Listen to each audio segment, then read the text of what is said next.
Camera 2. See how the audio's looking. Let's get a little bit of coffee.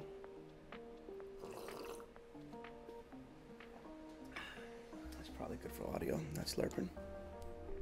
All right. Hey, what's going on, guys? Remember me?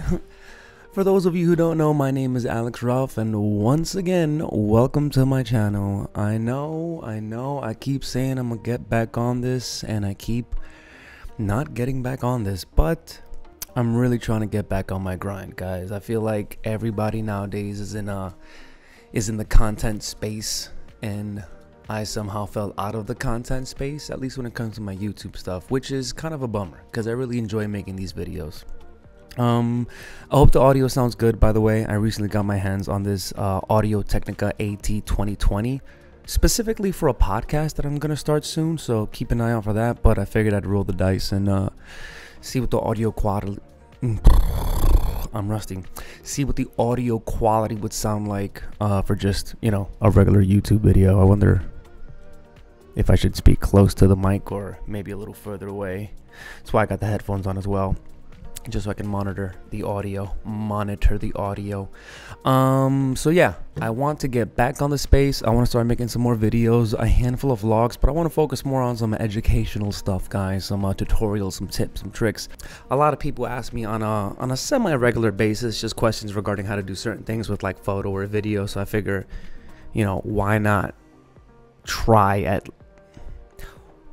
at least try to put the content out, considering everybody always says it, you know, like, oh, you should start a YouTube channel. And I'm like, yeah, I do have a YouTube, I just don't post on it anymore. But I digress. Today I want to talk about shutter speed. What is it, what does it do, and how can you use it? So let's get right into it. I have here an old Canon 5D Mark II, and I'm gonna use this as a teaching aid. What a shutter speed is a mechanism inside of your camera body that allows the sensor to be exposed to the ambient light and essentially expose your image. In a nutshell, it's how bright or dark your image is, but also how blurry, but we'll get into that in a second. So if you move this camera cap right here, behind that what you'll see, at least in a DSLR, is a mirror, and behind this mirror you'll see a curtain, and that curtain lifts up when you press the shutter button and exposes the sensor to the ambient light, which in turn exposes your image. Now if you're using a mirrorless camera like this Sony A7R II here, when you remove the camera cap, what you get is direct access to the sensor. There is no mirror, there is no curtain. It goes directly to the sensor behind the cap. Now it is essentially the same concept as far as shutter speed goes. There's no curtain, which is the shutter, but there's some other technological wizardry going on inside of a mirrorless camera. But that is how the shutter and the sensor look. Let's talk about what it does. Shutter speed is measured in fractions of 1 second. So you can shoot at 1 second or longer, 2, 8, 30 seconds, whatever the case is. And the bigger the number after that, the shorter amount of time. So you can shoot at 1 second, you can shoot at 1/4 of a second, you can shoot at 1/20th of a second, you can shoot at 1/100th of a second, you can shoot at 1/4000th of a second. And as those numbers get bigger and bigger, it means that the amount of time that the shutter is actually open is lessened, and in turn darkens the image, because there's less time for the sensor to absorb the necessary light to make the image brighter.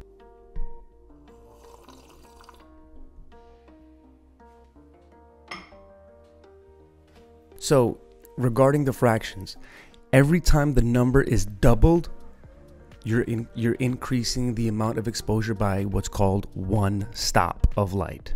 You'll hear that term thrown around all day in the photography world: one stop, half a stop, a third of a stop. Every time the number is doubled in your shutter speed, you're increasing or decreasing by one stop. So if you went from, let's say, 1/250th of a second to 1/500th of a second, then you've darkened the image by one stop. You lost one stop of light.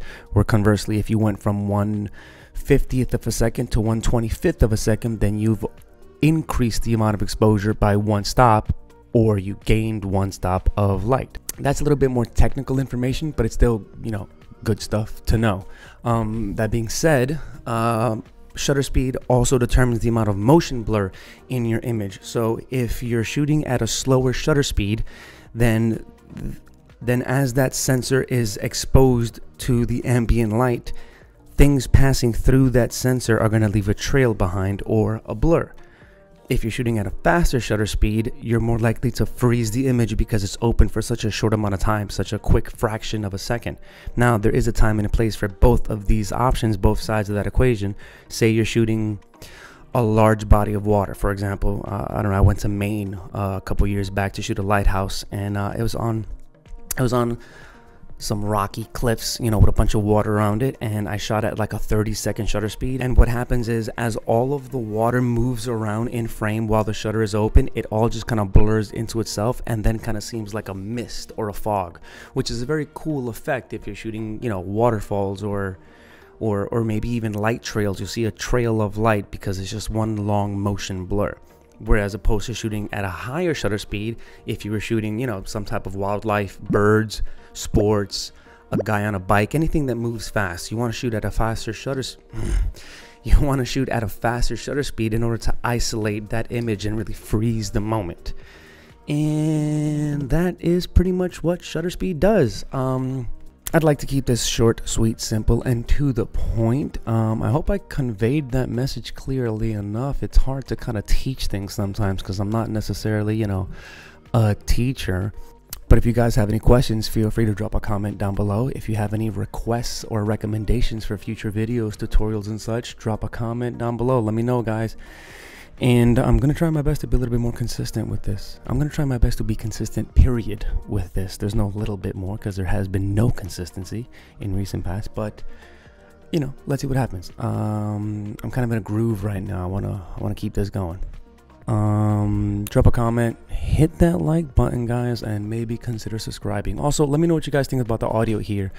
I might switch back to my shotgun mic up there just to compare it.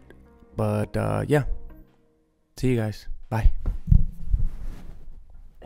It's so far away.